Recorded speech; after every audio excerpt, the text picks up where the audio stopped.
Hey everyone, welcome back to Southern Gal True Crime. I share missing persons, cold cases, true crime news, and more. John Henry Jacobson was last seen with his mother Sandra on November 16th, 1996. They have made plans to eat dinner at Sandra's mother's home in the vicinity of the 1100 block of University Drive in Bismarck, North Dakota. While on her way back to her mother's, Sandra called the Bismarck Police Department on her cell phone. When she called, she sounded very upset, and she said that she believed that satanic ritual abuse was taking place on a farm near Center, North Dakota. Now, she said she called the Bismarck police rather than the Center police or the Oliver County Sheriff's Office because she did not trust them. Sandra and John did arrive at Sandra's mother's home at around 7:30 p.m. Sandra appeared to be having mental health problems, and she did agree to let her mother take her to the hospital. However, before she went, she wanted to purchase gasoline. So she and John were last seen leaving the residence in Sandra's gray 1990 Honda Civic. They did purchase fuel, but they never returned to Sandra's mother's home, and they have never been heard from again. Sandra's mother reported her daughter and grandson missing at 10 p.m. that same day. Sandra's car was found abandoned the next day at the Centennial Beach parking lot near the Missouri River in Bismarck. There was no sign of John or Sandra at the scene, but the driver's side door of the car was wide open. The keys were in the ignition. Sandra's purse was sitting on the front seat. The contents of the purse were undisturbed. The police searched the beach and the river, and they did find a shoe that might have belonged to John. They said that strong river currents and severe weather did hamper the search efforts, and investigators could not search the river as thoroughly as they would have liked to. So Sandra separated from her second husband, Alan Jacobson, who was John's father, 3 months before she disappeared. She was living in a trailer in central North Dakota with John and her 16-year-old son by a previous marriage. His name was Spencer. Sandra believed that she was in the process of a divorce, which was being handled by Alan, and she was anxious about a possible custody battle.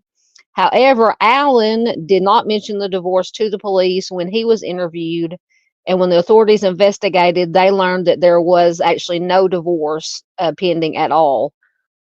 Alan stated that he was away on a business trip in Missouri between November 16th, which was the day that his wife and son disappeared, and November 18th. Authorities have been unable to confirm his alibi, however. He was not completely cooperative in the search for his wife and son, and he did refuse to submit a DNA sample.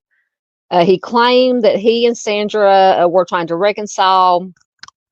He also said they had signed up for couples counseling, but records showed that he had never attended any counseling appointments.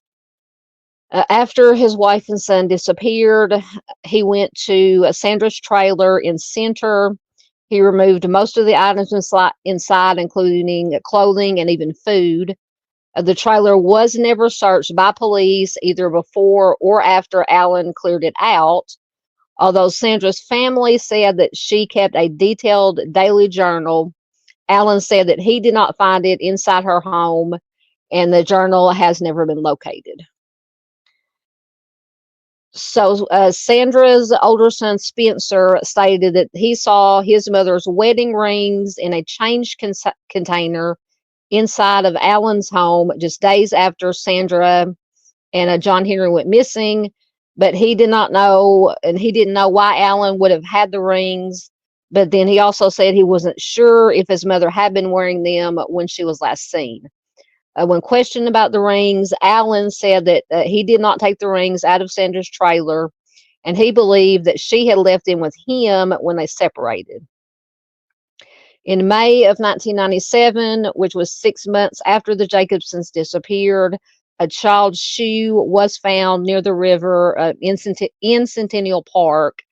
Alan said that he thought the shoe might be John's, but John's older brother and his grandmother both said that they did not recognize it and thought that it was too large to fit John's feet.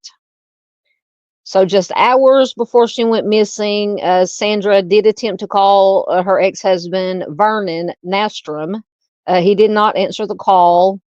Vernon was subsequently interviewed about his ex-wife and her son's disappearance.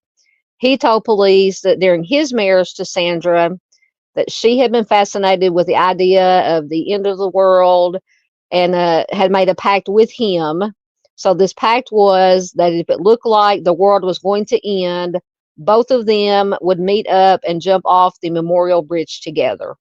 Now, this Memorial Bridge is near where Sandra's vehicle was located after she and John Henry went missing.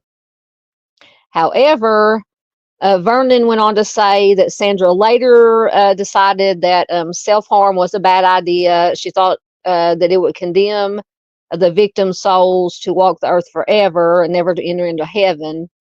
So Vernon did pass a polygraph about the disappearance, and he was never considered a suspect. Ironically and horribly, Vernon himself was the victim of a homicide in 2005.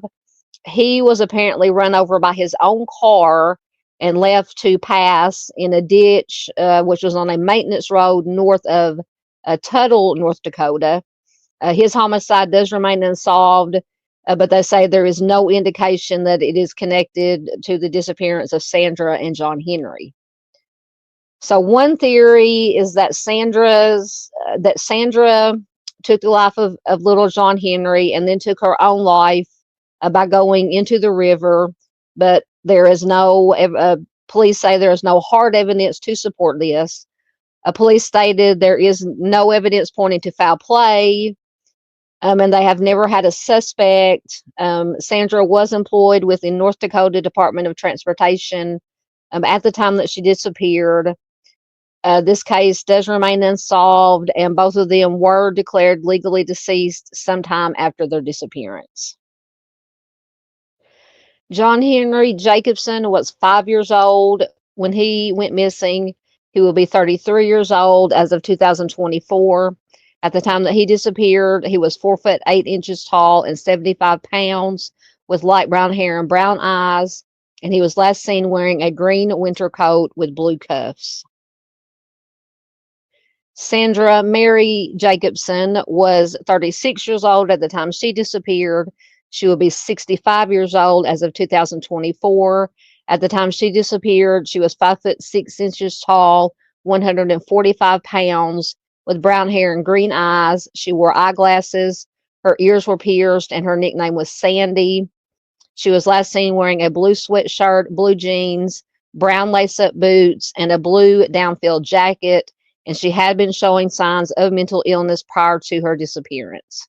So if you have any information regarding the disappearance of John Henry and Sandra Jacobson, please call the Bismarck Police Department at 701-223-1212.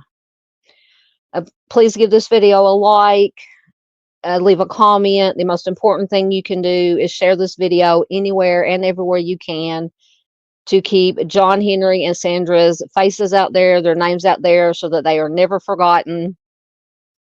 If you haven't already, please consider subscribing. Hit the notification bell to all so you will not miss when I go live or upload any new videos.